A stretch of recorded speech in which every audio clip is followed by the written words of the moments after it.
রাজনীতি এক জটিল বিষয়। রাজনীতির ময়দানে নেতা নেত্রীদের যা কিছু বলেন, বাস্তবের সঙ্গে তার মিল থাকে না।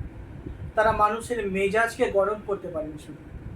আপনারা জানেন, রাজ্যের মুখ্যমন্ত্রী মমতা বন্দ্যোপাধ্যায় বলেছিলেন, পশ্চিম বাংলায় ওয়াকফ আইন চালু করতে দেব না।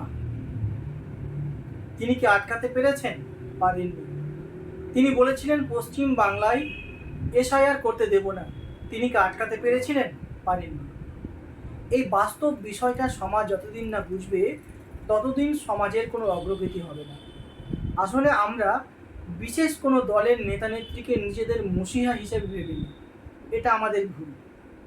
ভারতবর্ষের হিন্দু মুসলমান উভয় সম্প্রদায়ের মানুষ এরকমভাবে রাজনৈতিক দলের নেতাদের দ্বারা প্রতারিত হন। বাংলাদেশি ঢুকে গিয়েছে, বিদেশি মানুষ আমাদের খাদ্য, অন্ন, বাসস্থান দখল করে নিচ্ছে, এটা আটকাতে হবে বলে জিগির তুলছেন কেন্দ্রীয় স্বরাষ্ট্রমন্ত্রী অমিত শাহ।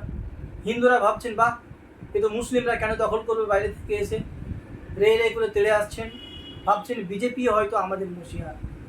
আরেকদিকে হুমায়ুন কবিরের মতো কিছু মানুষ, যাদের সঙ্গে অন্য দলের সঙ্গে রাজনৈতিক বোঝাপড়া থাকে, তিনি বলছেন মন্দির বা মসজিদ করব।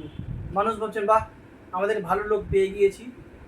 আদতে অন্ন, বস্ত্র, বাসস্থান, শিক্ষা, স্বাস্থ্য, পরিকাঠামো নিয়ে কেউ কথা বলছেন না। 2025 সালে গ্লোবাল হাঙ্গার ইন্ডেক্স বা GHI অনুযায়ী 123টি দেশের মধ্যে ভারতের অবস্থান 102।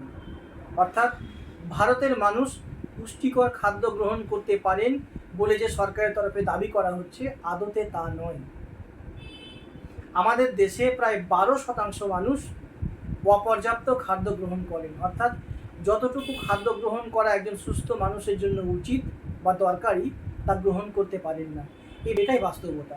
এই 12% ধরলে ভারতের প্রায় 17 কোটি মানুষ সঠিকভাবে খাবার খেতে পান না। এই 17%-এর প্রায় 88% হিন্দু জনগোষ্ঠী হলে এই পরিমাণটা হচ্ছে প্রায় 15 কোটি। এই হিন্দু মানুষ, প্রায় 15 কোটি মানুষ পর্যাপ্ত পরিমাণ খাদ্য গ্রহণ করার সুযোগ পান না। অথচ হিন্দুত্বের মসিহা যিনি, তিনি এই নিয়ে কথা বলছেন না। মুসলিমরাও তাই। আমরা বিশেষ কোনো রাজনৈতিক দলকে নিজেদের মসিহা মনে করে নিচ্ছি।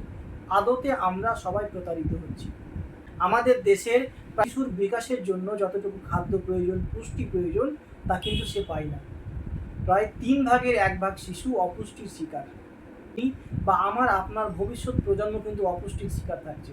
এই নিয়ে আমরা কোনো দাবি তুলছি না। আমরা হিন্দু, মুসলিম, আমরা মন্দির, মসজিদ এসব নিয়েই কথা বলছি। এটাই লজ্জার।